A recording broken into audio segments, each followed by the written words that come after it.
أشهد أن لا إله إلا الله وحده لا شريك له وأشهد أن محمدا عبده ورسوله أما بعد فأعوذ بالله من الشيطان الرجيم بسم الله الرحمن الرحيم الحمد لله رب العالمين الرحمن الرحيم مالك يوم الدين إياك نعبد وإياك نستعين اهدنا الصراط المستقيم صراط الذين أنعمت عليهم غير المغضوب عليهم ولا الضالين. Sema, kabla ya Ramadhani nilikuwa naelezea vipengele vya sira ya Mtume sallallahu alaihi wasallam vilivyozuhiri katika vita mbalimbali, na katika hilo nilikuwa nimeeleza matukio ya vita ya Khaibar. Leo pia nitaendeleza mada hiyo hiyo pamoja na furaha ya ushindi wa Khaibar. Katika siku zile zile jambo jingine la furaha lilitokea kwa Mtume sallallahu alaihi wasallam, ambapo Mtume sallallahu alaihi wasallam akasema, siwezi kueleza ya kwamba ushindi wa Khaibar umenifurahisha zaidi au jambo hili nalo lilikuwa ni kurejea kwa Jafar na wahajiri wengine wa Uhabeshi kutoka Uhabeshi. Kama tunavyojua ya kwamba wakichoshwa na zulma za watu wa Makka, baadhi ya Waislamu wa Makka walikuwa wamehamia Uhabeshi, ambao mmoja wao alikuwa binamu ya Mtume sallallahu alaihi wasallam, Jafar bin Abu Talib. Pia baada ya suluhu Hudaybiyah, Nabii Karim sallallahu alaihi wasallam alimtuma Amr bin Umayya Zamri na barua moja kwenda kwa Najashi, ambamo alikuwa ameandika ya kwamba sasa Waislamu wahajiri waliobaki huko watumwe kwangu katika Madina. Hivyo baada ya kuishi miaka 14 uhamishoni, watu hawa wakipanda safina mbili wakafika Madina, na walipojua kwamba Mtume sallallahu alaihi wasallam ameenda Khaibar, katika shauku ya kukutana na Mtume sallallahu alaihi wasallam katika haraka, badala ya kubaki katika Madina wakaelekea kwenda Khaibar.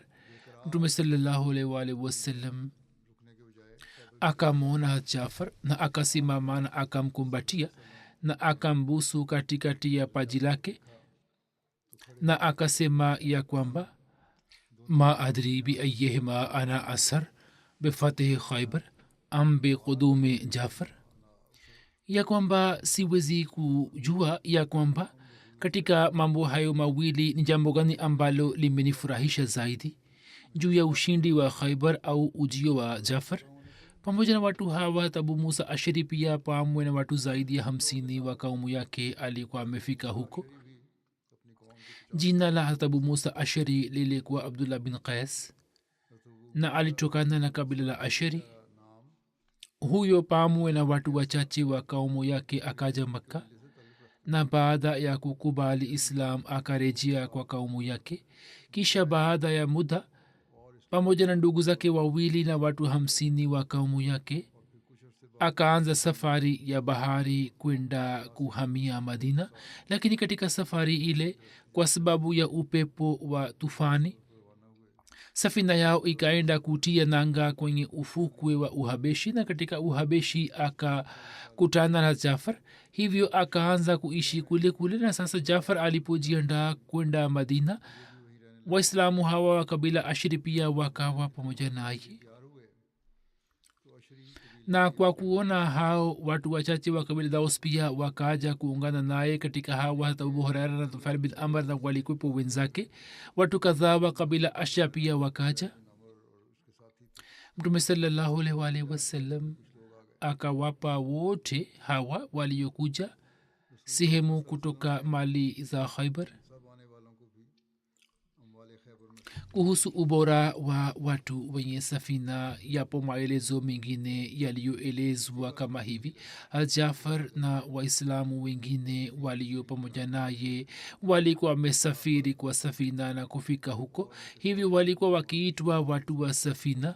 Walipofika madina, muda wa miaka 15 ulikuwa umeshapita tayari, na waislamu wahajiri wa hapa walikuwa wameshashiriki katika vita nyingi, na katika hijra pia walikuwa wametangulia. Hivyo inaonekana kwamba wakaanza kuongelea habari hizi kwamba sisi tuna ubora juu yao, yani wale waliohamia Uhabeshi, sisi tuna ubora zaidi juu yao.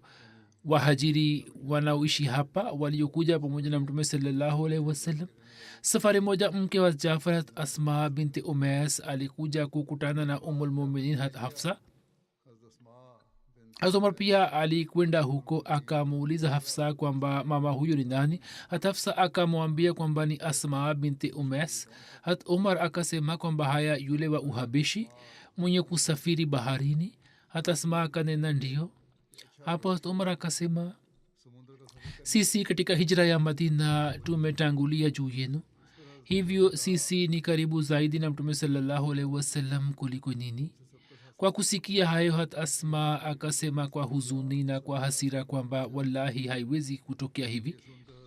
Nini mlikuwa mnaishi pamoja na mtume sallallahu alaihi wasallam, yeye alikuwa akimlisha mwenye njaa kati yenu, alikuwa akimsihi asiye na elimu au aliye na elimu ndogo, ila hali sisi katika mbali na watani wetu tulikuwa tukiishi katika nchi iliyo adui. Huku tulikuwa tunakumbwa na hofu za aina aina, sisi tukavumilia mateso yote kwa ajili ya Allah na mtume wake. Wallahi akasema, wallahi mimi sitakula chakula hadi niende nikamuulize mtume sallallahu alaihi wasallam kuhusu swala hilo, ndio nitaongea naye yale uliyosema wewe, sitapunguza wala kuongeza, nitaenda kumwambia yote. Kisha akaja kwa mtume sallallahu alaihi wasallam na akamweleza yote. Hapo mtume sallallahu alaihi wasallam akasema, laisa biha haqqa bi minkum walahu wali ashabihi hijratun wahida walakum antum ala safinati hijratane. Yeye hana haki zaidi kuliko wewe, bali yeye na wenzake wamefanya hijra mara moja na nyinyi, yani wale waliohamia Uhabeshi kwa safina wana hijra mbili. Kwa njia hiyo mtume akamtia moyo na ghamu yake ikamuondoka. Asma aliposikia maneno hayo ya mtume akaenda kuwaambia wenzake kuhusu heshima hiyo na tazwima hiyo kwa ufahari.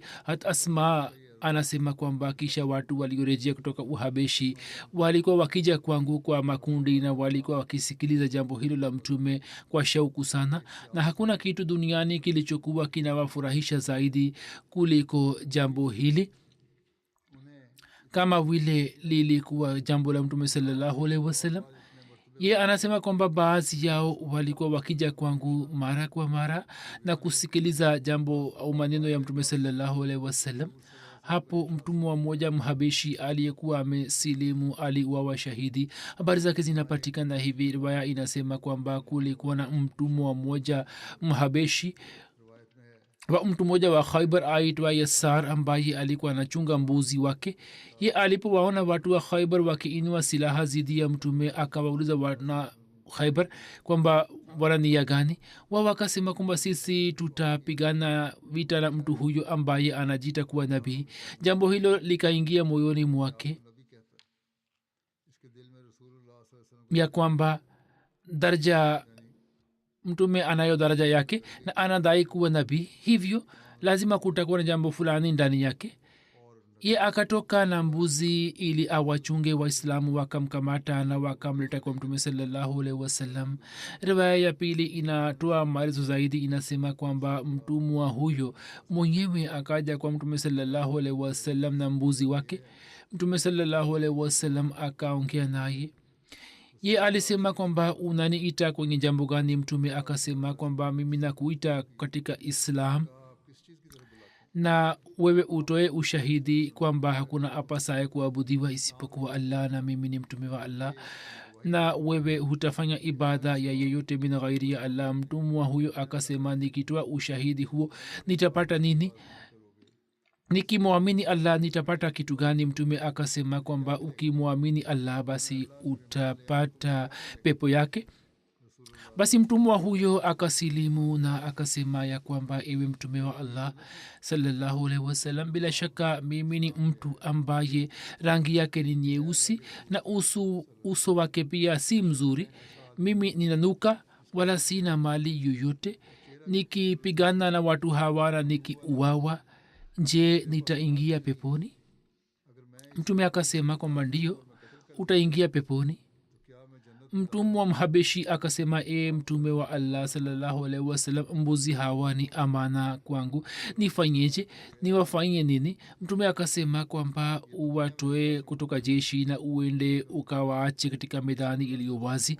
Bila shaka mwenyezi mungu atawarudisha kwa yule aliyemmiliki kwa niaba yako, yani wao watafika kwa mmiliki wao.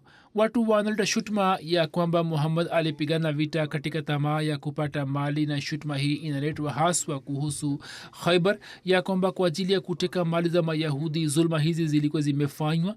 Jambo hilo kama lingekuwepo au lingekuwa sahihi, basi katika hali ya kivita kabisa mbuzi hawa wa adui, na upande mwingine namna ilivyokuwa hali ya njaa ya maswahaba hadi hawakuwa na chochote chakula, mbuzi hawa wangeweza kutumia kama ghanima. Lakini mtume sallallahu alaihi wasallam katika hali ya vita vile vile alitoa amri ya kurudisha mbuzi. Ye akafanya hivyo. Mbuzi hawa wakatoka kwa pamoja, kana kwamba mchungaji fulani anawasukuma hadi kila mbuzi akafika kwa mmiliki wake. Kisha mtu huyo akaenda mbele na kupigana na maadui hadi mshale moja ukaenda kumpiga yeye. Ye akauawa shahidi hali alikuwa bado hakufanya sijda hata moja. Alikuwa amesilimu muda si mrefu na alikuwa hakuswali sala yoyote. Waislamu wakambeba na kumleta katika jeshi. Mtume akasema kwamba mumuingize katika hema.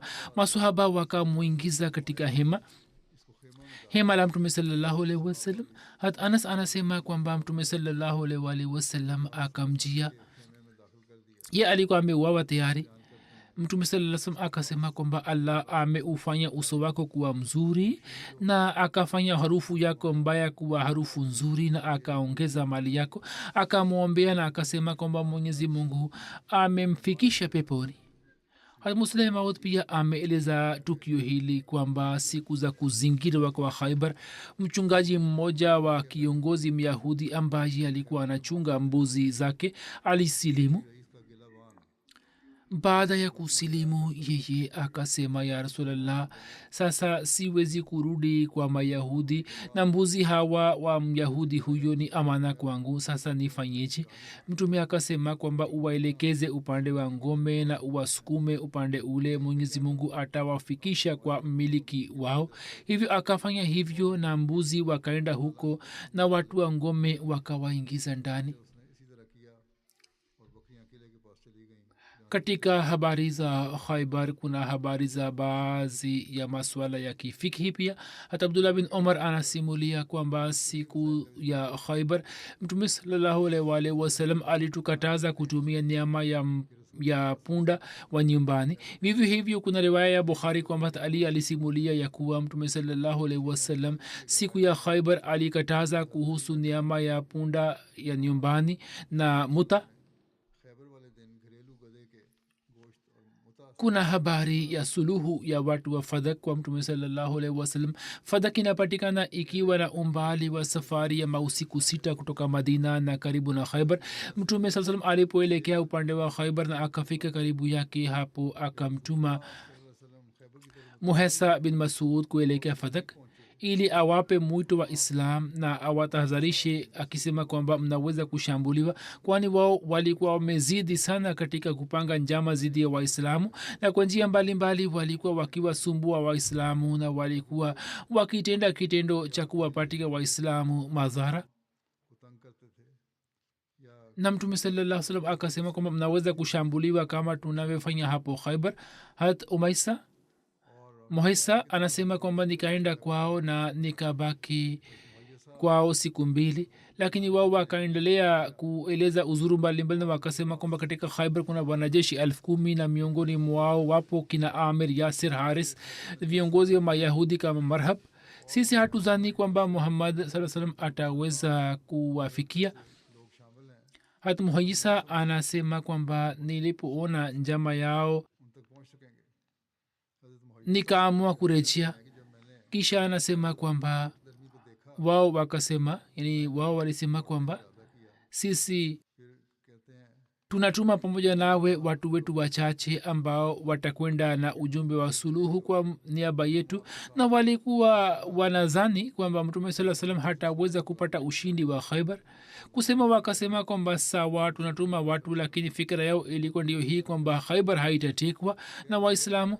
basi wakaendelea kupoteza muda huo na kueleza uzuru mbalimbali hadi watu kadhaa wakawajia ambao wakawaambia kwamba muhammad sallallahu alaihi wasallam ameshinda ngome ya Naim. na hapo watu wa Fadak wakapata hofu na wakamtuma mtu mmoja katika viongozi wao kwa mtume sallallahu alaihi wasallam pamoja na kundi moja ambaye alikuwa naitwa Nun bin Yusha.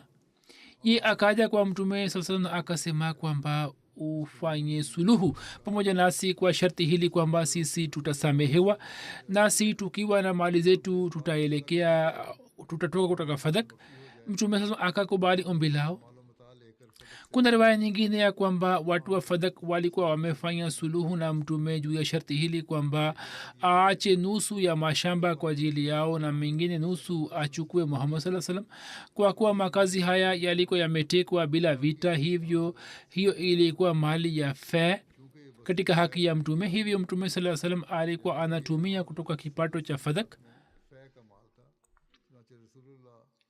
kuhusu ugawaji wa mali ya ghanima ya khaibar kuna riwaya moja hat abu huraira anasimulia ya kwamba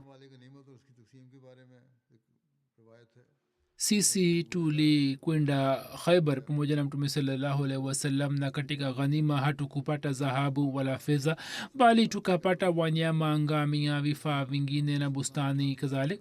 na riwaya moja inasema kwamba mali yenyewe ilikuwa ni nguvu na vifaa mbalimbali. silaha iliyopatikana kutoka ngome chache, maelezo yake ni kama hivi kwamba walipata mikuki 1,000, panga 400 na pinde 500. bushair bin yasar anasema ya kwamba mtume sallallahu alaihi wasallam aligawa mali ya khaibar katika sehemu 36. nusu yani sehemu 18 alizitunza kwa ajili ya waislamu, ambazo kila sehemu ilikuwa na sehemu 100, yani jumla zilikuwa sehemu 1,800. sehemu moja ya mtume ilikuwa sawa na wengine, yani kama maswahaba wengine walivyopata.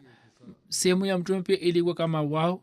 riwaya moja inasema kwamba kulikuwa na sehemu 3 kwa mpanda farasi na sehemu moja kwa mtembea miguu. nusu nyingine mtume saa salam alikuwa ameitunza kwa ajili ya matukio yatokayo siku za usoni kama vile majanga mbalimbali, ilienda kwenye reserve fund, na kulikuwa na watii, katiba, salalam na sehemu zake zingine, yani hizi zilikuwa ni jaidadi za huko. riwaya moja inasema kwamba katika katiba kulikuwa na sehemu ya 5 ya Mungu na sehemu ya nabii na sehemu ya jamaa zake na mayatima na maskini na wake watukufu wa mtume, na akatoa sehemu ya wale waliokuwa wakifanya kazi kama wabalozi kati ya mtume na watu wa Fadak. mmoja wao alikuwa Mahisa bin Masud. mtume sasa akampatia shairi wask 30 na tende wask 30. katika wask moja zinakuwa saa 60 na saa moja kwa uchache inakuwa na kilo 2.5. hivyo kwa ujumla akampatia shairi kilo 4,500 na 4,500 tende. mali za ghanima za khaibar kikawaida ziligawanywa baina ya watu wale tu ambao walikwepo katika suluhu Hudaybiyah, lakini pamoja na hawa Jabir bin Abdullah bin Amr pia alipewa sehemu moja. vivyo hivyo waliorejea kutoka uhabeshi na hata abu huraira na baadhi ya watu wengine pia walipewa kutoka mali ya ghanima. Riwaya moja inasema ya kwamba sehemu ya 5 yani khums iliyokuwa kwa ajili ya mtume, kwa kutumia sehemu hiyo walikuwa wananunua silaha na nguo na kadhalika, na pia walikuwa wanawapa watu wa familia na banu mutalib, na walikuwa wakiwapa wanawake mayatima na waombaomba. Ibn ishaka ameandika kwamba msimamizi mkuu wa ugawaji wa mali ya khaibar alikuwa jabbar bin sakhr ansari, ambaye alikuwa mtu mmoja kutoka bani salama, na zaid bin thabit alikuwa kutoka banu najjar. Wote hawa walikuwa wakifanya hisabu na kugawa kwa watu. Ibn saad ameandika kwamba mtume aliamuru kukusanya mali ya ghanima. Mali ikakusanywa. Hapo farwa bin bayazi akateuliwa kama msimamizi na akamkabidhi hazai bin thabit jukumu la kupiga hisabu. Hata abdullah bin maghfal anasimulia kwamba mimi nilipata chombo kimoja kilichokuwa kimejaa kwa mafuta, nikajisemea sitampatika chochote kutoka hicho. Nikapita mbele ya mtume, nikahisi majuto, nikaenda nacho kwa marafiki zangu, nikakificha. Njiani akakutana nami msimamizi wa mali ghanima. Ye akashika kando yake na akasema kwamba lete kwangu, tutaigawa. Nikasema kwamba hapana, wallahi sitakupa chochote. Ye akaanza kunyang'anya kutoka kwangu.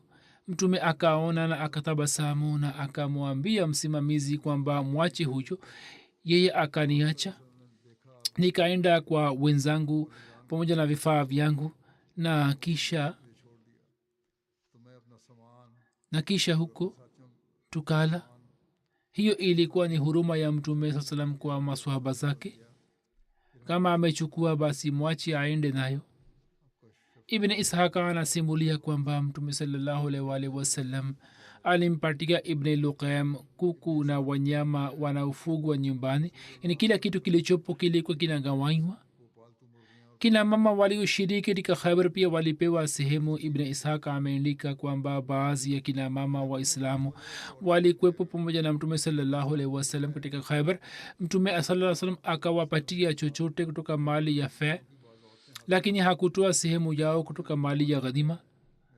Mwanamke mmoja wa banu ghaffar anasema, mimi pamoja na wanawake wachache wa banu ghaffar nikaenda kwa mtume sallallahu alaihi wasallam.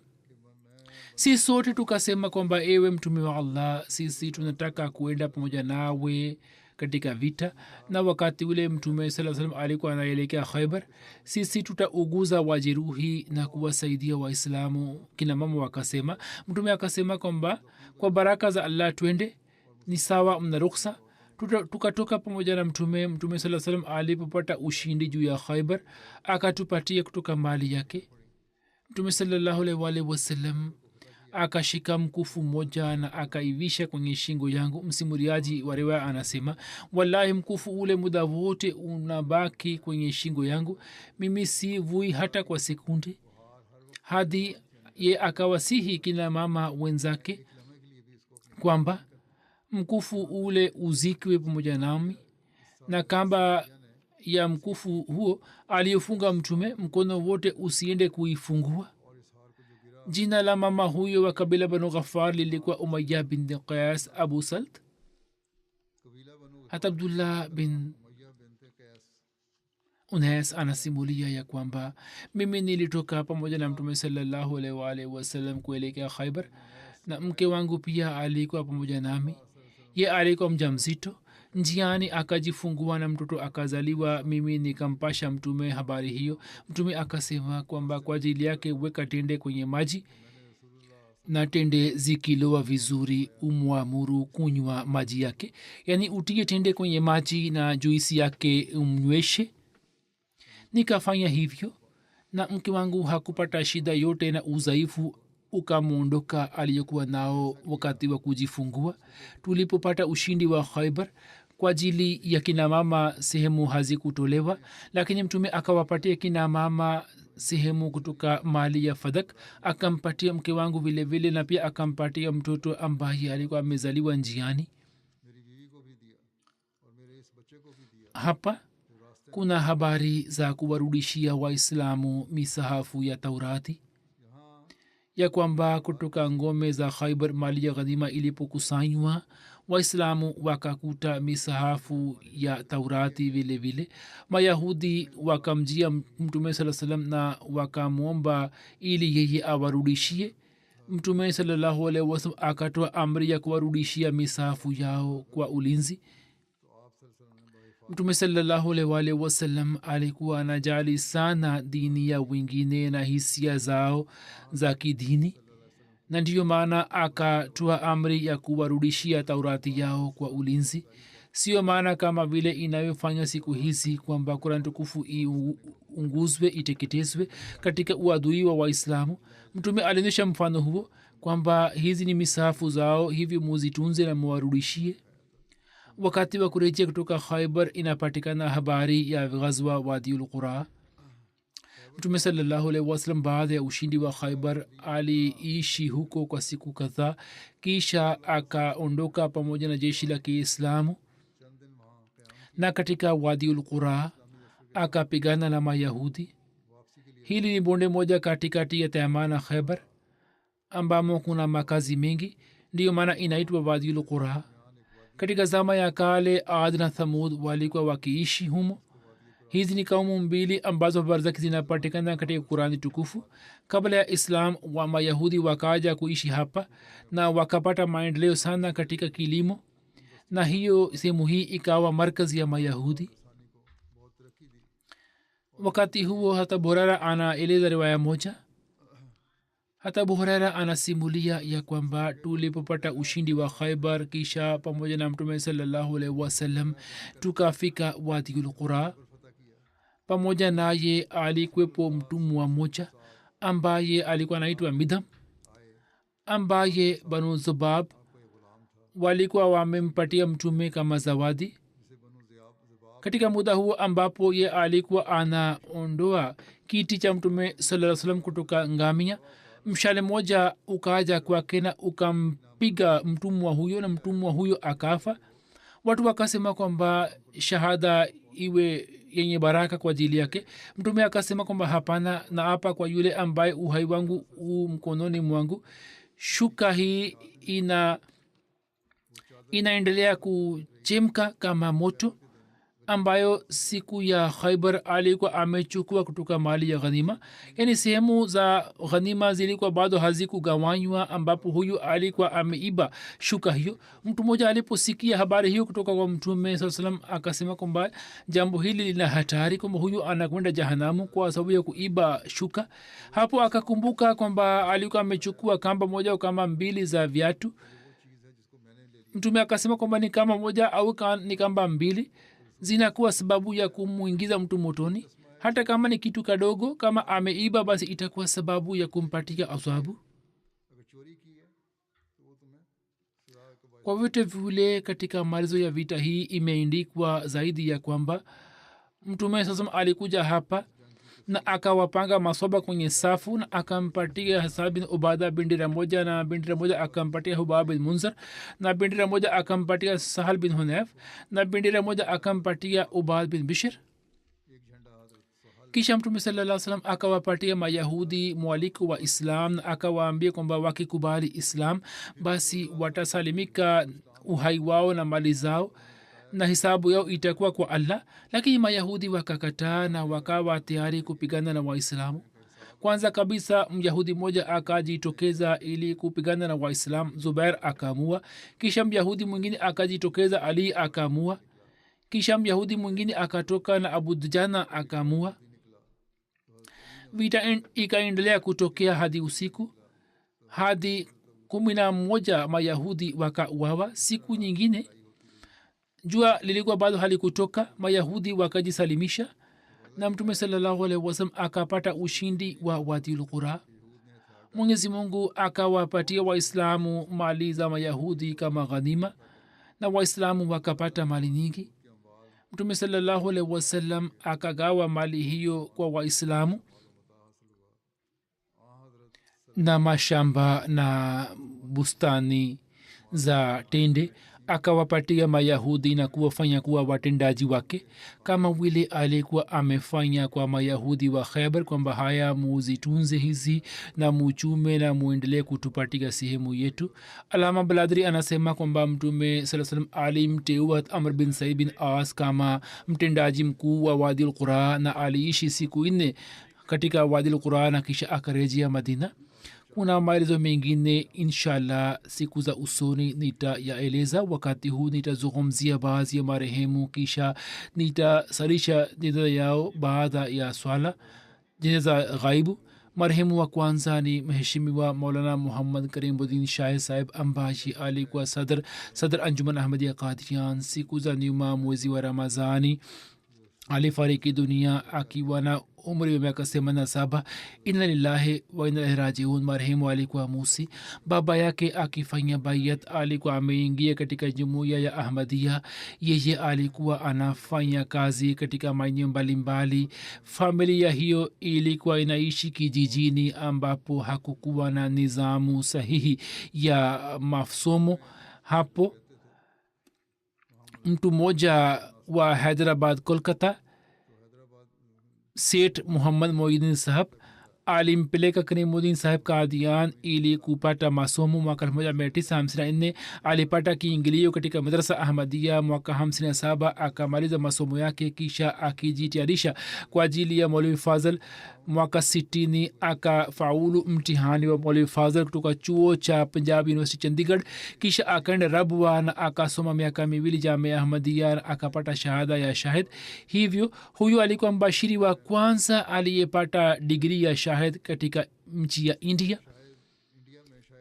katika mji wa kadian alipata bahati ya kuitumikia jamaati juu ya nyazifa mbalimbali. wakati huo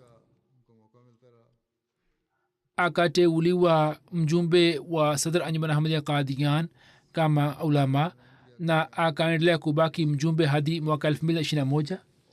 kisha akapata bahati ya kuitumikia jamaat kama additional nazim irshad wakfe jadid behrun.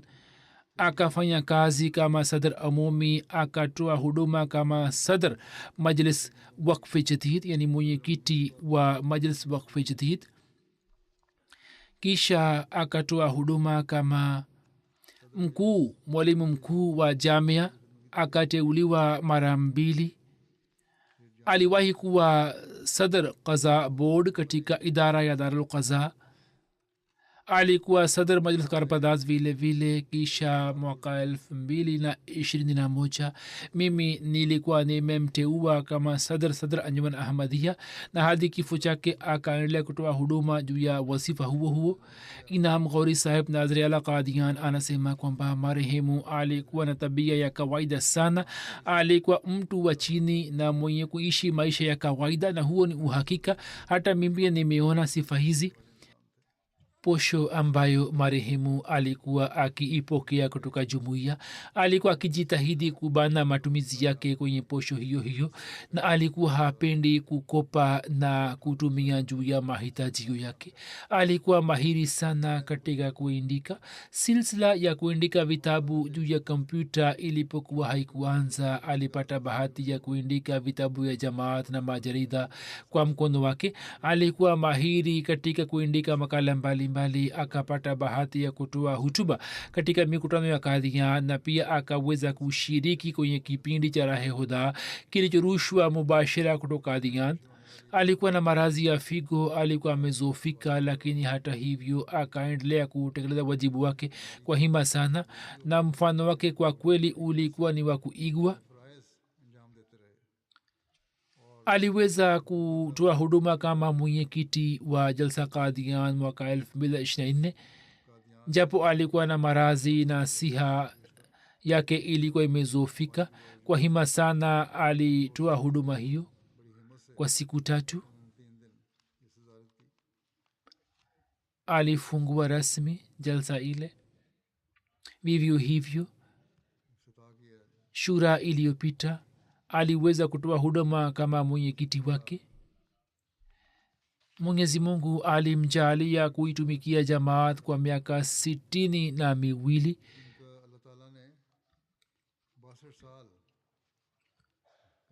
katika siku za mwisho za maisha alikuwa amewaambia watu wa nyumbani kwamba nilikuwa nimezaliwa katika mwezi wa ramadhan, mtaona kwamba mimi nitafariki katika ramadhan vile vile. hivyo 27 ramazan almubarak alifariki dunia. kama nisemavyo, alikuwa mwenye kufanya juhudi sana, alikuwa mnyenyekevu mno. daima alikuwa anafanya juhudi kwamba afanye shughuli zake mwenyewe na asiwe mzigo kwa mwingine.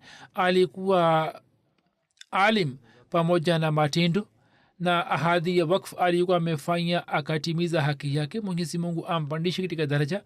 alikuwa amewaoa wake wawili. mke wa kwanza Iqbal Begum alipata vijana wawili na mabinti wawili kutoka kwake. alipofariki dunia akaoa mke wa pili. watoto wake, mabinti zake na wana wakwe wake wote wanaendelea kuitumikia jamaati. mwenyezi mungu aendeleze jazba hiyo kwa vizazi vyake na wao wasimamishe jaziba hiyo. marehemu anayefuata ni abdurashid yahya saheb ambaye alikuwa sadr qaza board wa kanada.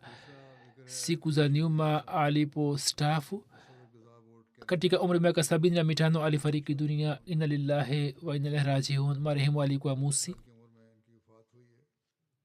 baba yake mwaka 1945 baada ya kujadiliana na maulana sanallah amarsari na maulana abul ala madudi na maulana muhammad ali saheb ma kwa muda mrefu, na baada ya kufanya tahkik na baada ya kutimiza hoja, alikuwa amefanya bayat juu ya mkono wa khalifa msih thani raziyallahu taala anhu.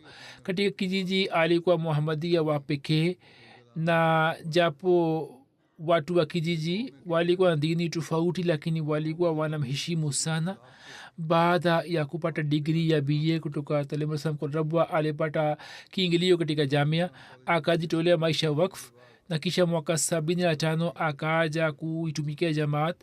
mwanzoni aliitoa huduma nchini pakistan, kisha akapata bahati ya kuitumikia jamaat marekani, kanada, guatemala na afrika kusini. alipata bahati kama amiri na mbashiri mkuu kwenye guatemala na korea kusini. pia alitoa huduma katika jamaa ya ahmadia. akapata bahati ya kutumikia jamaat kama makamu wa mwalimu mkuu, na pia alikuwa anawafundisha wanafunzi tafsiri lquran na elimu ya qurani tukufu. mwaka 2017 alikuwa ameteuliwa kama sadr qaza board canada. hadi 2023 aliendelea kutoa huduma hiyo. alipokuwa nchini guatemala aliweza kuongea na kiongozi mmoja wa dini ya buddha, dalai lama, na akamfikishia ujumbe wa islam. ameacha kwenye familia vijana 3 na binti mmoja. mwana wake kasim rashid anasema kwamba alikuwa akiheshimu sana jumuiya. alikuwa hawezi kuvumilia jambo lote zidi ya jamaati, na mtu akileta shutuma juu ya nizamu ya jamaat alikuwa akimjibu kwa nguvu zote, na hadi mtu huyu alikuwa anakubali kosa lake. maisha yote anasema kwamba mimi nimemwona baba yangu akizingatia sala kwa pamoja na kuswali swala ya tahajudi. hata kama awe na marazi sugu kiasi gani, daima alikuwa kijitahidi kuswali kwa pamoja. katika marazi ya mwisho, hii ndio ilikuwa hali yake. siku za mwisho alikuwa ameugua sana kwenye miaka ya mwisho, lakini aliendelea kuishi kwa subira sana na akaendelea kutamka alhamdulillah, na daima alikuwa kijitihidi. na pia akawasihi watoto wake mara kwa mara kwamba muendelee kushikamana na ukhalifa.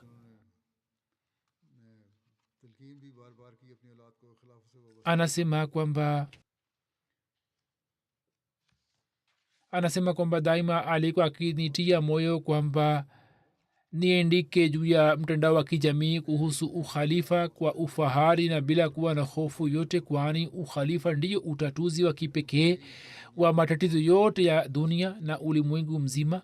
alitimiza wakfu kwa unyofu wote.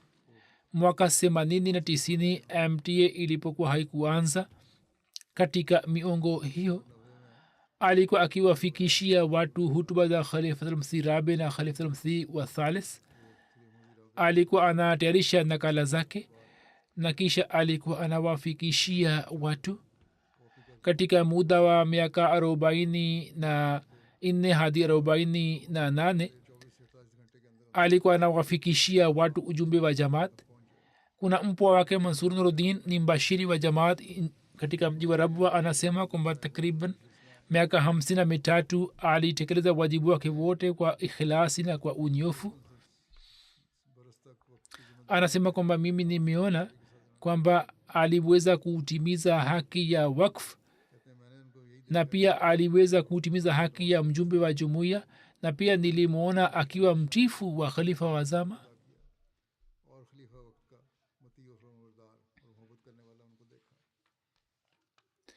alipoteuliwa kama mwalimu wa jamia alikuwa anatayarisha makala yake ndiyo maana wanafunzi wa jamia yani alikuwa anatayarisha ili wanafunzi wa jamia wasome vizuri na wawe wabashiri wazuri na alikuwa anasema kwamba khalifa wa zama ameniamini ili niwafundishe wanafunzi wa jamia hivyo ninatakiwa kutimiza ahadi hiyo mirza muhammad afzal saheb anasema alikuwa mbashiri anasema kwamba alikuwa mtu mwenye bashasha alikuwa wakwe zindagi mwenye kufanya juhudi sana alikuwa anatanguliza kazi ya jamaati juu ya mambo yote abdunur abe saheb alisema kwamba alikuwa anatufundisha tafsiri quran alikuwa akitufundisha kwa upendo na juhudi sana alikuwa akituandikisha notes na kisha alikuwa anakagua notes anasema kwamba notes hizi hata leo pia zinatusaidia mwenyezi mungu amghufirie na amrehemu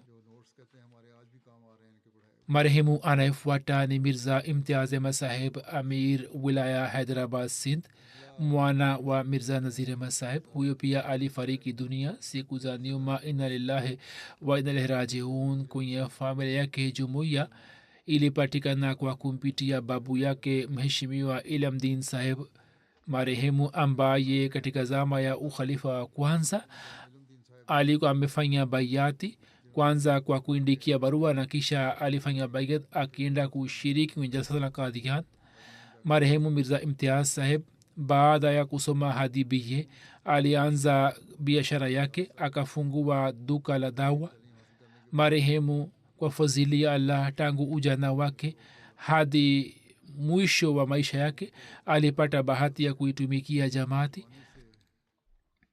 alikuwa na tabia ya kuswali swala ya tahajudi bila kukosa na kuwasaidia watu wenye haja bila kuwaambia wengine mwana wake ameandika ya kwamba anasema kwamba kwenye jeneza ya baba yetu mtu mmoja mshia alitoka sanjar chang akasema kwamba nilikuwa sijui namna ya kuswali wala sikuwa na habari ya saumu sikujua kuhusu mafundisho yote imtiaz saheb alinifundisha namna ya kuswali na kufunga saumu lakini amesema leo pia sisi tunaitwa huko watu wasio waislamu anasema kwamba baada yake sikuacha swala mimi nafanya ibada mirza mashhur saheb ni mbashiri anasema kwamba marehemu alikuwa mtu mwema sana na mwenye hulka tukufu na kwa sababu ya hulka zake viongozi wengi wa jimbo la sindh walikuwa na uhusiano mzuri pamoja naye na watu wasi wa ahmadia walikuwa wakileta amana zao na kutunza kwake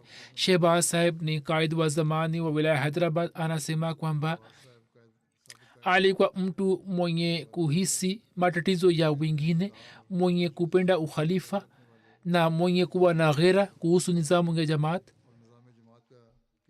wagonjwa kama wakikosa hela alikuwa anawapatia dawa bure tu idadi kubwa ya watu walikuja juu ya kifo chake na wote wakasema kwamba kifo chake ni pigo kwa ajili yetu mwenyezi mungu amghofirie na amrehemu marehemu anayefuata ni mheshimiwa alhaj muhammad bil arabi saheb alikuwa mkazi wa aljazair siku za nyuma alifariki dunia. Umri wake ulikuwa miaka 82. inna lillahi wa inna ilaihi rajiun. alitokana na aljazair, alikuwa anaishi ufaransa.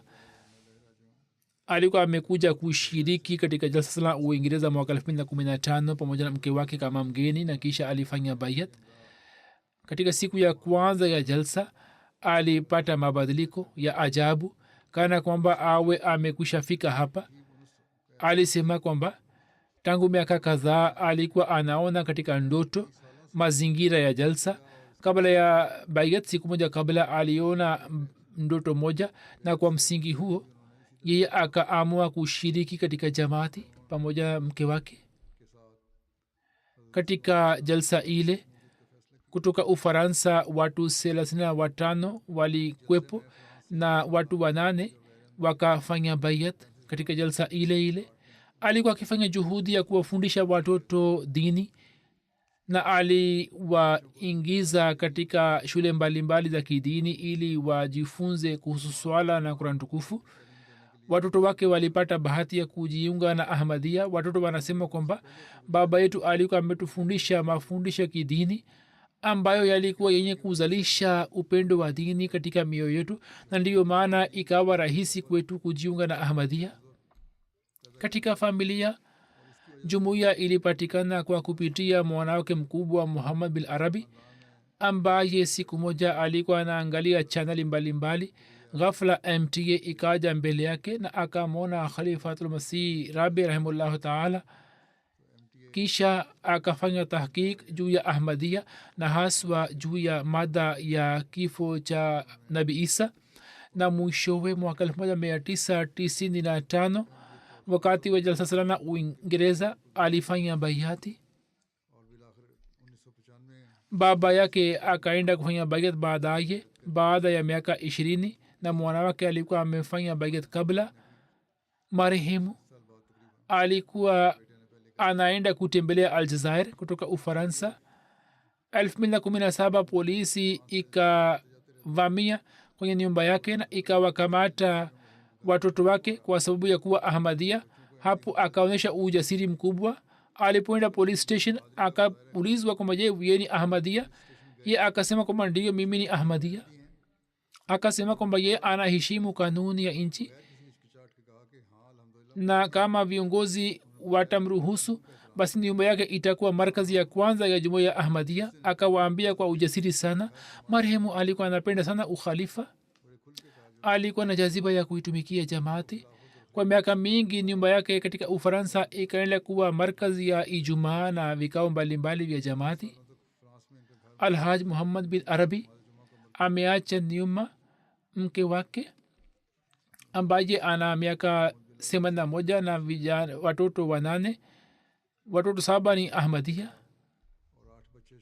mwanawake mmoja ni katibu wa mahubiri na ni msimamizi wa dawati la Kiarabu nchini Ufaransa. mabinti pia wanaendelea kuitumikia jamaati.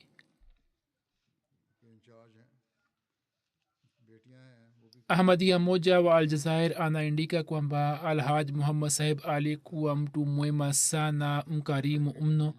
daima alikuwa anamshukuru Mwenyezi Mungu kwamba Mungu amemjalia kumtambua imamu wa zama na kumwamini na kujiunga na jamaati yake. alikuwa anasema kwamba baada ya kufanya bayat ya imamu zama, imani yangu imeimarika sana. Sadr Ansarullah Aljazair anasema kwamba kwa ajili ya kila mpango wa jamaat na kikao alitoa nyumba yake, na alikuwa ameweka sehemu moja nyumba kwa ajili ya Salat Center. Ahmad mmoja anasema kwamba marehemu alikuwa mfano kwa wengine. alikuwa anafanya juhudi ya kuswali swala kwa wakati. hata katika marazi yake alikuwa anaswali swala ya tahajudi bila kukosa, na alikuwa anamwomba Mwenyezi Mungu kwa unyenyekevu sana, Mwenyezi Mungu amghfiri na amrehemu na ampandishe katika daraja. marehemu anayefuata ni mheshimiwa Muhammad Ashraf Saheb Kotri, wilaya Hyderabad. alifariki dunia siku za nyuma akiwa na umri miaka 70. alikuwa baba wa Naveed Ashraf Saheb Mbashiri wa Kongo. mbashiri kwa sababu ya kuwepo kwenye medani ya mahubiri hakuweza kushiriki kwenye mazishi ya baba yake. Kwenye familia yake jumuiya ilipatikana kwa kupitia hat nur alahi saheb raziallahu anhu alikuwa sahaba wa masihi maut.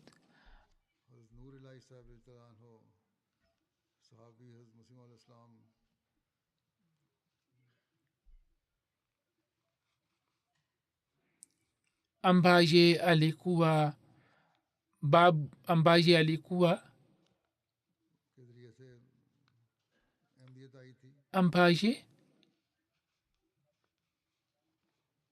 alikuwa babu yake.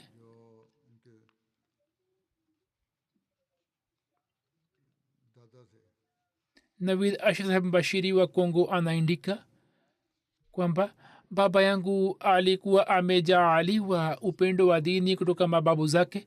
Alikuwa mtu mwema sana, mwenye kufanya maombi na mwenye kuwa na uhusiano imara na ukhalifa. Alipata bahati ya kuitumikia jamaati. Alikuwa mwenye kufanya juhudi na mkarimu sana. 1992 alipata bahati ya kutiwa ndani katika njia ya Mwenyezi Mungu. Alikuwa anasoma Qur'an tukufu na alikuwa anasoma kalam ya Masihi na makhalifa kwa upendo sana. Kila mwenye kusikiliza alikuwa anapata athari. Sauti yake ilikuwa nzuri sana. Juu ya kifo chake adui moja mkali pia akaja kupeleka salamu za rambirambi na akasema kwamba marehemu alikuwa mtu mwema sana, sikuwahi kumwona mtu kama huyu kwenye maisha yangu. Mwaka 1992 katika mji wa Kotri jamaat ilipopingwa vikali, yeye alionyesha ushujaa mkubwa sana mbele ya wapinzani. Siku moja kabla ya kifo chake alishiriki kwenye kikao cha amila, akatoa mchango wake. Siku alipofariki dunia aliswali sala ya tahajudi, akasoma Qur'an tukufu, akaswali sala ya alfajiri na kisha takriban saa 2 kasorobo alichangulia mbele ya haki. Shehbaz Ahmed Saheb sabik qaid Hyderabad anasema alikuwa mwenye kutoa huduma, mwenye kuwa na ghera kwa ajili ya jamaati. Alikuwa na jaziba ya kufanya mahubiri. Anasema jambo kubwa ambalo nimeliona kwamba alikuwa anatoa hudumu kama vile mtu anafanya shughuli zake kila siku. Alikuwa anaitumikia jamaati. Anasema tulikuwa tunafanya kazi kwenye kampuni moja. Safari moja jamaati ilipingwa vikali. Mashekh wakauambia usimamizi kwamba mtu huyo afukuzwe kutoka ajira. Meneja mkuu aliwaambia mashekh kwamba nini muache, kwamba huyu ni Ahmadi au Kadiani au Mirzai, niambie jambo moja kwamba huyu ana kasoro gani ambayo kwa msingi wake ni mfukuze kutoka kampuni. Mashekh hawakuweza kutoa jibu lote, na hivyo akaendelea kufanya kazi yake kwenye kampuni ile ile. Ameacha kwenye familia mke, mabinti 3 na vijana 4, na kisha ana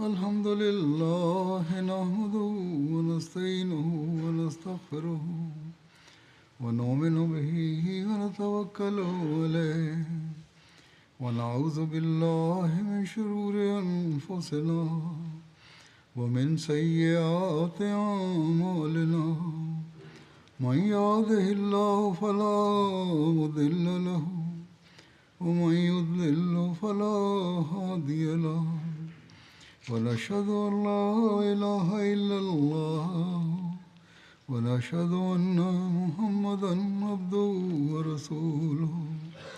عباد الله رحمكم الله، إن الله يأمر بالعدل والإحسان وإيتاء ذي القربى وينهى عن الفحشاء والمنكر والبغي يعظكم لعلكم تذكرون.